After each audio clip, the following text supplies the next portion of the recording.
नमस्कार दोस्तों, JEE classes Meerut परिवार में मैं डॉक्टर अंकित भारद्वाज आपका स्वागत करता हूं। जैसा कि आप सभी जानते हैं, हम आज से नया सब्जेक्ट स्टार्ट करने जा रहे हैं जिसका नाम है एनवायरमेंटल स्टडीज। एनवायरमेंटल स्टडीज जो ये नया सब्जेक्ट है, ये पॉलिटेक्निक के थर्ड सेम या फोर्थ सेम में एक कॉमन सब्जेक्ट है जो कि सभी ब्रांचेस, चाहे वो मैकेनिकल है, इलेक्ट्रिकल है या सिविल में, सब में एक कॉमन सब्जेक्ट यहाँ पर कंसीडर्ड किया जाता है। देखिए, किसी भी सब्जेक्ट को स्टार्ट करने से पहले उसके सिलेबस के बारे में पढ़ना बहुत इंपॉर्टेंट होता है। तो सभी बच्चे जो आज यहाँ पर लाइव देख रहे हैं वीडियो को, इस वीडियो को ज़्यादा से ज़्यादा अपने फ्रेंड सर्किल में शेयर कर दीजिए ताकि उनको भी यहाँ पर एक इंपॉर्टेंट जो नोटिस मैं बताने जा रहा हूं, जो इंपॉर्टेंट सूचना मैं आपको बताने जा रहा हूं, वो उनको मिल सके। तो देखिए, यहां पर अगर मैं चैप्टर के रिगार्डिंग बात करूं बच्चों, तो यूपी बेटी ने एनवायरमेंटल स्टडीज में यहां पर 7 चैप्टर में पूरे के पूरे सिलेबस को डिफाइन किया है। इन सभी चैप्टरों को हमें यहां पर डिस्कस करना है। और अगर मैं यहां पर आपसे बात करूं तो देखिए बच्चों, पहला चैप्टर जो है उसको यहां पर यूपी बेटी ने कंसीडर्ड किया है इंट्रोडक्शन।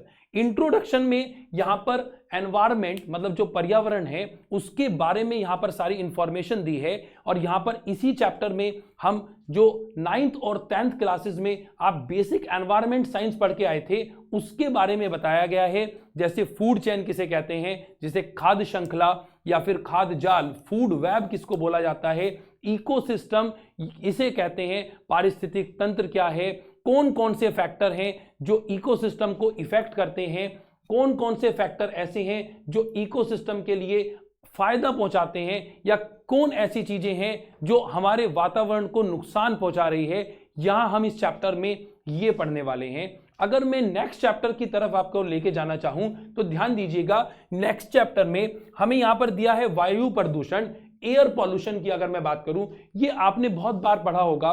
ये सिंपल सा टर्मिनोलॉजी है कि अगर मैं प्रदूषण की बात करूं तो देखिए बच्चों, प्रदूषण क्या होता है कि किसी भी मैटर की अगर मैं बात करूं कि कोई ऐसा कारक जो हमारे एनवायरनमेंट को डिस्टर्ब कर दे, और अगर वो एयर पार्टिकल है तो आप उसे एयर पार्टिकल के रेस्पेक्ट में अगर मैं बोलूं तो उसको आप वायु प्रदूषक कहेंगे, और इस प्रोसीजर को हम वायु प्रदूषण कहते हैं। तो इस चैप्टर में हमें जो ऐसे फैक्टर हैं जो हमारे एयर को डिस्टर्ब करते हैं उनको हमें यहां पे पढ़ना है, और साथ साथ हमें उनको रोकथाम क्या है कि किस तरीके से हम वायु प्रदूषण से रोकथाम कर सकते हैं, या इसके अलावा जो इंटरनेशनल लेवल पे या नेशनल लेवल पे ऐसे रूल्स बनाए गए हैं जो एयर पॉल्यूशन को कंट्रोल करने के लिए डिफरेंट कंट्रीज ने, या हमारी जो इंडिया की जो कंट्री है उसने बनाए हैं, उसको हमें यहां पर चैप्टर में पूरा इलेबोरेट करना है, प्रॉपर तरीके से स्टडी करना है। अगर मैं नेक्स्ट चैप्टर की बात करूं बच्चों तो देखिए, नेक्स्ट चैप्टर फिर यहां पर एक बहुत आसान सा चैप्टर यहां पर कंसीडर्ड किया गया है। यहां पर कह रहा है जल प्रदूषण। तो सेम फैक्टर आपको यहां पर भी लगाना है कि जल प्रदूषण क्यों होता है, उसके बेसिक कारण क्या है, उसकी रोकथाम कैसे करेंगे। और इसके साथ साथ इसमें एक बहुत इंपॉर्टेंट हेडिंग आती है जो कि जनरली आपके एग्जाम में पूछी जाती है। उस हेडिंग का नाम है सीवेज वाटर ट्रीटमेंट प्लांट। मतलब जो गंदा पानी हमारे सीवरों से निकल के जा रहा है, उस गंदे पानी को कैसे क्लैरिफाई करेंगे आप, और उसको दोबारा से पीने योग्य कैसे बनाया जाएगा। ये एक बहुत इंपॉर्टेंट हेडिंग है, इससे जरूर सवाल बनता है। तो ये बहुत इंपॉर्टेंट चैप्टर बन जाता है यहां पर। इसके साथ साथ बायोलॉजिकल ऑक्सीजन डिमांड और केमिकल ऑक्सीजन डिमांड भी इस चैप्टर में हमको पढ़ना है।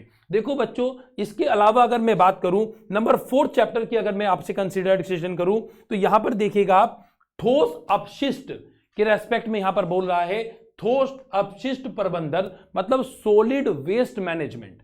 अब सॉलिड ऐसा कोई कठोर सबस्टांस जो हमारे एनवायरनमेंट को डिस्टर्ब करे, इसमें जो हमारे घरों से निकलने वाला जो कूड़ा है, जो पॉलीथीन है, उसका सारा का सारा मैनेजमेंट आएगा कि आप उस कूड़े को, उस पॉलीथीन को, उस प्लास्टिक बैग को, या जो आपकी वायर्स वगैरह होती हैं उन वायर को कैसे मैनेज करेंगे ताकि हमारे एनवायरनमेंट को ज़्यादा लॉस ना हो।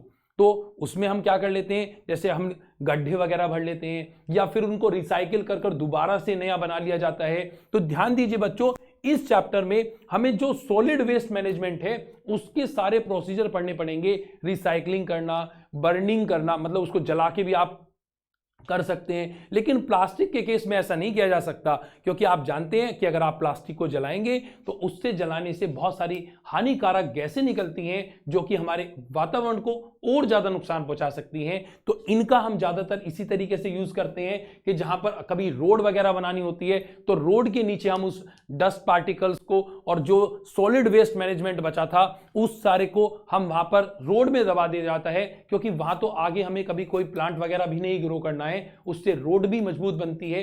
इसे पॉलीब्लेंट कहते हैं। इसके बारे में मैं आपको चैप्टर में ही बताऊंगा। एक अमजद खान नाम के व्यक्ति हैं जिन्हें इसके लिए बहुत रिगार्ड दिया जाता है। ये आप ध्यान दीजिएगा, जब हम इस चैप्टर पे आएंगे तो उनके रिगार्डिंग आपसे बात कराएंगे कि उन्होंने इस वेस्ट मटेरियल से कितना ज्यादा अर्निंग किया। उन्होंने 6 पैसे में प्लास्टिक को खरीदा और उसको बाद में 60 पैसे पर केजी के हिसाब से इंडियन गवर्नमेंट को ही बेचा है। मतलब 10 गुना, आप ये मान के चलिए 10 गुना से ज्यादा उन्होंने इसमें बेनिफिट उठाया है।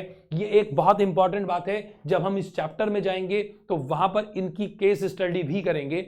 अगर मैं यहां पर बात करूं नेक्स्ट चैप्टर की, तो नेक्स्ट चैप्टर यहां पर बच्चों कंसिडर किया गया है नॉइज पॉल्यूशन। नॉइज पॉल्यूशन में आपको यह पढ़ना है कि नॉइज पॉल्यूशन क्यों होता है और इसके रोकने के क्या तरीके हैं और इससे क्या क्या नुकसान हो सकते हैं।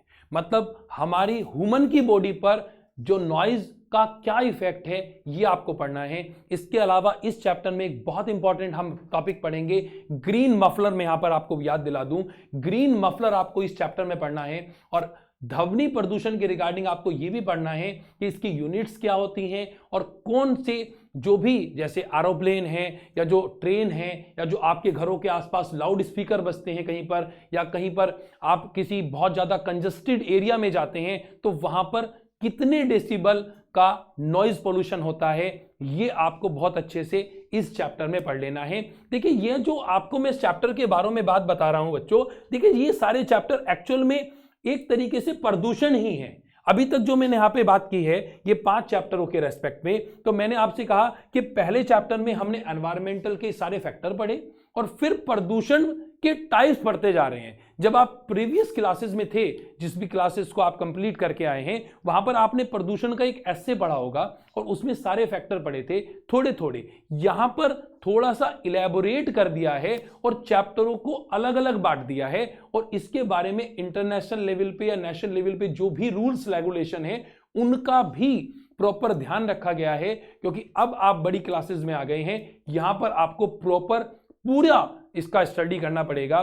तो सभी बच्चे नोट्स के रिगार्डिंग अगर मैं यहां पे आपसे बात करूं तो यहां पर मैं आपका पूरा का पूरा सिलेबस 28 फरवरी से पहले कंप्लीट करूंगा और चैप्टर को कंप्लीट करने के बाद आपको सभी पीडीएफ नोट्स हमारे टेलीग्राम चैनल पे मिल जाएंगे। तो जो बच्चे आज पहली बार वीडियो देख रहे हैं वो हमारे टेलीग्राम चैनल को ज्वाइन कर लीजिएगा, ताकि आपको सिलेबस के रिगार्डिंग या जो इंफॉर्मेशन हम लोग आपके साथ शेयर करना चाहते हैं उसके रिगार्डिंग सभी नोटिफिकेशन टाइम से टाइम आपको अपडेटेड होते रहें। देखिए बच्चों, अगर मैं और ज्यादा यहां पर आगे लेके जाना चाहूं चैप्टर के रिगार्डिंग, तो यहां पर नेक्स्ट जो चैप्टर है, चैप्टर नंबर 6 जिसे मैं कंसीडर कर रहा हूं, यहां पर पर्यावरणीय कानून की मैं बात कर रहा हूं। मतलब रूल्स और लॉ के रिगार्डिंग में यहां पे बात कर रहा हूं। मतलब एनवायरमेंट को बचाने के लिए हमारी नेशनल लेवल पर, है ना, क्योंकि इंटरनेशनल लेवल के जो कुछ रूल्स हैं वो हम लोग यहां पे पढ़ेंगे, जैसे क्योटो प्रोटोकॉल पढ़ेंगे,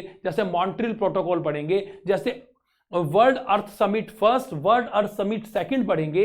वहां पर मुझे आपको बात बतानी है। लेकिन नॉर्मली अगर हम बात करें इस चैप्टर में, तो इस चैप्टर में हम जो रूल्स पढ़ने वाले हैं एनवायरमेंट को सेव करने के लिए, वो रूल्स हम नेशनल लेवल पे पढ़ेंगे, जो इंडिया में रूल फॉलो किए जाते हैं कि जल प्रदूषण को रोकने के लिए वाटर एक्ट कब लगाया गया, उसके क्या क्या रीजन है, अगर आपने पानी को गंदा कर दिया तो कितना फाइन देना पड़ेगा, इसके साथ साथ एयर पोल्यूशन को कंट्रोल करने के लिए क्या किया जाए। जैसे मैं आपको रिमाइंड कराना चाहूं तो ध्यान दीजिएगा, सन 2002 के बाद दिल्ली में, अगर मैं दिल्ली की बात करूं, सन 2002 के बाद सुप्रीम कोर्ट ने एक रूल बनाया था कि जितने भी दिल्ली के अंदर पब्लिक ट्रांसपोर्ट हैं वो सभी सीएनजी से चलेंगे, है ना।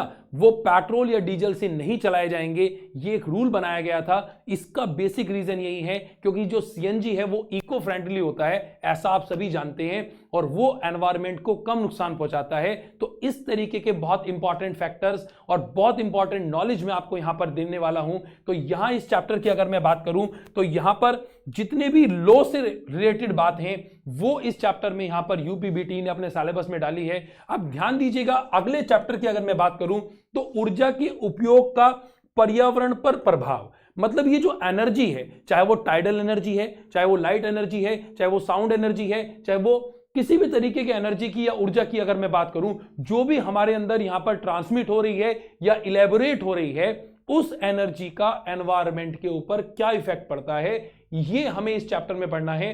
इस चैप्टर में आप ग्लोबल वार्मिंग पढ़ेंगे कि ये जो इसके साथ साथ ग्रीन हाउस इफेक्ट पढ़ेंगे, ओजोन लेयर मतलब जो आपके अर्थ को चारों तरफ से कवर करके आपको प्रोटेक्शन दे रही है वो क्यों टूट रही है, उसका डिप्लेशन क्यों हो रहा है, उसके अंदर छेद क्यों हो रहे हैं, ये सारी बातें पढ़ेंगे और इनको रोकने के क्या तरीके हैं ये आपको इस चैप्टर में पढ़ना है।